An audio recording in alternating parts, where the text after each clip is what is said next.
اعمال پیش کرنا اور اعمال کے ذریعے اللہ جل جلالہ عما نوالہ کے خزانوں سے فائدے حاصل کرنا، یہ حضور اکرم صلی اللہ علیہ وسلم نے اپنے صحابہ کو سکھلایا۔ ایک صحابی آ کر عرض کرنے لگے، اللہ کے نبی صلی اللہ علیہ وسلم، میں جب بھی گھر سے نکلتا ہوں بڑا پریشان رہتا ہوں، میری تجارت کا کیا ہوگا، میرے بچوں کا کیا ہوگا، میرے پیچھے میرے مال کا کیا ہوگا، میرے پیچھے میری زمین کا کیا ہوگا۔ آج کل لوگ کاروبار میں پریشان، آج کل لوگ حالات میں پریشان، ڈاکٹروں کو تلاش کرتے ہیں، کوئی ڈاکٹر بتلا دیجئے مجھے راتوں کو نیند نہیں آ رہی ہے، کوئی ڈاکٹر بتلا دیجئے ساری زندگی فکر میں گزر رہی ہے۔ حضور اکرم صلی اللہ علیہ وسلم کے پاس صحابی آئے کہ جی میں بڑا فکر مند رہتا ہوں، جب بھی گھر سے نکلتا ہوں اولاد کی اور مال کی ایسی فکر رہتی ہے، اس فکر کی وجہ سے میں کچھ کر نہیں پاتا۔ حضور اکرم صلی اللہ علیہ وسلم نے فرمایا یہ دعا پڑھ لیا کرو، بسم اللہ علی دینی و نفسی و اہلی و مالی و ولدی، بسم اللہ علی دینی و نفسی و اہلی و مالی و ولدی۔ فرماتے ہیں یہ صحابی، جب سے حضور اکرم صلی اللہ علیہ وسلم نے مجھے دعا سکھلائی ہے، اس کے بعد سے کبھی زندگی میں مجھے کوئی فکر نہیں۔ حضور اکرم صلی اللہ علیہ وسلم نے اعمال کے ذریعے اللہ جل جلالہ عما نوالہ کے خزانے سے لینے کا راستہ اس مسلمان کو سکھلایا تھا۔ یہ مسلمان اعمال والے راستے کو بھولا ہوا ہے، ساری دنیا کی ٹھوکریں کھا رہا ہے، ساری دنیا کے اسباب اختیار کر رہا ہے، ناکام ہو رہا ہے، مگر پھر بھی حضور اکرم صلی اللہ علیہ وسلم والے اعمال کو اختیار کرنے کے لیے تیار، ایسی زندگی لے کر آئے ہیں۔ حضور اکرم صلی اللہ علیہ وسلم ایسے اعمال لے کر آئے ہیں، ایسے اعمال۔ آج مسلمان پریشان ہے، یہ تجارت چل نہیں رہی، کاروبار چل نہیں رہا، اور جو ہے دکان چل نہیں رہی ہے۔ اسی طرح ایک صحابی آئے اللہ کے نبی صلی اللہ علیہ وسلم کے پاس، حضرت جبیر ابن مطعم رضی اللہ تعالیٰ،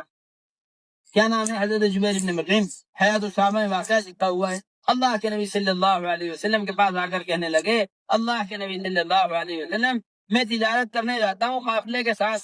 سارا قافلہ خوب کما کر آتا ہے، سارے قافلے کی خوب کمائی ہوتی ہے، مگر میں سب سے زیادہ خستہ حال واپس آتا ہوں،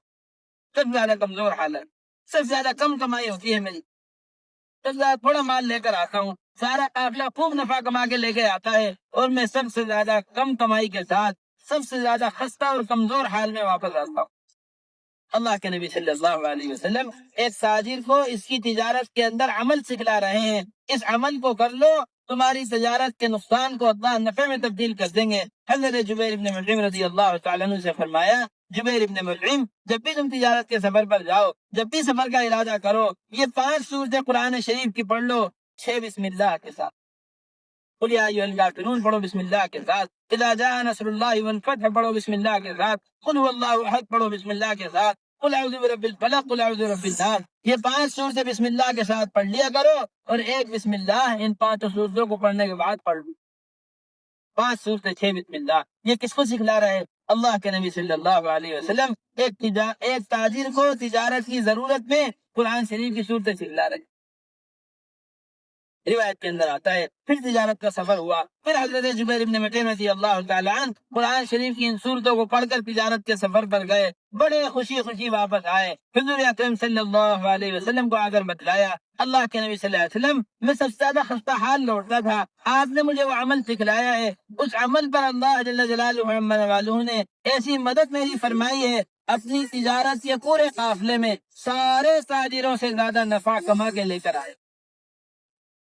آج مسلمان پریشان ہے، دکانداروں سے مشورہ کر لوں، زمینداروں سے مشورہ کر لوں، حکومت کی اسکیمیں اختیار کر لوں، حضور اکرم صلی اللہ علیہ وسلم والے اعمال اختیار کرنے کے لیے مسلمان تیار۔ کیسی زندگی سکھلائی ہے، کیسے اعمال ہیں اللہ کے نبی صلی اللہ علیہ وسلم والے اعمال۔ میرے محترم دوستو بزرگو، آج مسلمان کے سارے عالم میں کمزور ہونے کی وجہ یہ ہے کہ حضور اکرم صلی اللہ علیہ وسلم کی سنتوں کو مسلمان نے چھوڑا ہوا ہے، ورنہ حضور اکرم صلی اللہ علیہ وسلم والے اعمال میں ایسی طاقت اللہ جل جلالہ عما نوالہ نے رکھی ہے، جن حکومتوں کا ڈر آج مسلمان کے دل کے اندر ہے، اگر مسلمان حضور اکرم صلی اللہ علیہ وسلم کی سنتوں کو اختیار کر لے، ان ساری حکومتوں کو اللہ مسلمان کا غلام بنا دے۔ یہ روایت ہے مکہ مکرمہ کے اندر، دیکھیے کیسی عجیب و غریب روایت، اور ان اعمال کی کیسی قوت حضور اکرم صلی اللہ علیہ وسلم بیان فرما رہے ہیں۔ دیکھیے روایت کے اندر آتا ہے مشہور واقعہ، اللہ کے نبی صلی اللہ علیہ وسلم کے پاس قافلے آیا کرتے تھے مکہ مکرمہ میں حج کرنے کے لیے، اللہ کے نبی صلی اللہ علیہ وسلم ان قافلوں کے پاس جایا کرتے تھے، اور قافلے والوں سے کہتے تھے تم میری مدد کرو، کون میری مدد کرے گا؟ من یامینی من ینصرنی، کون مجھے ٹھکانہ دے گا، کون اپنے علاقے کے اندر میری مدد کرے گا کہ اس کے علاقے میں رہ کر میں اللہ کے دین کے کام کو کروں۔ ایک قبیلہ آیا ہوا تھا حج پر، حضور اکرم صلی اللہ علیہ وسلم اپنے معمول کے مطابق اس قبیلے کے پاس گئے۔ ان قبیلے والوں کا نام تھا قبیلہ بنو بکر ابن وائل۔ اللہ کے نبی صلی اللہ علیہ وسلم نے فرمایا اے بنو بکر ابن وائل کے لوگوں، تم مجھے اپنے علاقے میں لے جاؤ اور اپنے علاقے کے اندر لے جا کر مجھے ٹھکانہ دو، میں تمہارے پاس رہ کر اللہ کے دین کا کام کروں گا۔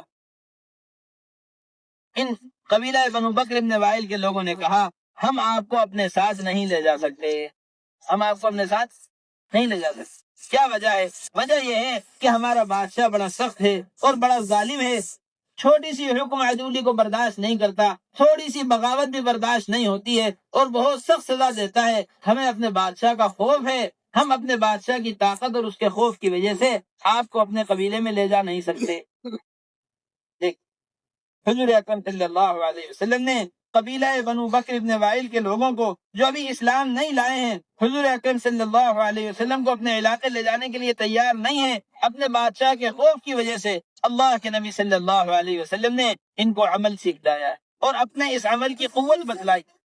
فرمایا تم اپنے بادشاہ کے ظلم سے، اپنے بادشاہ کی طاقت سے ڈرتے ہو، قبیلہ بنو بکر ابن وائل کے لوگوں، اگر تم 33 مرتبہ سبحان اللہ، 33 مرتبہ الحمدللہ، 33 مرتبہ اللہ اکبر کہہ لو، ان تسبیحات کو پڑھ لو، جس بادشاہ سے تم ڈرے ہوئے ہو اللہ جل جلالہ عما نوالہ اس بادشاہ کی ساری حکومتیں تمہیں دے دے گا اور اس بادشاہ کی اولاد کو تمہارا غلام بنا دے گا۔ ایسے طاقت والے اعمال ہیں حضور اکرم صلی اللہ علیہ وسلم والے اعمال۔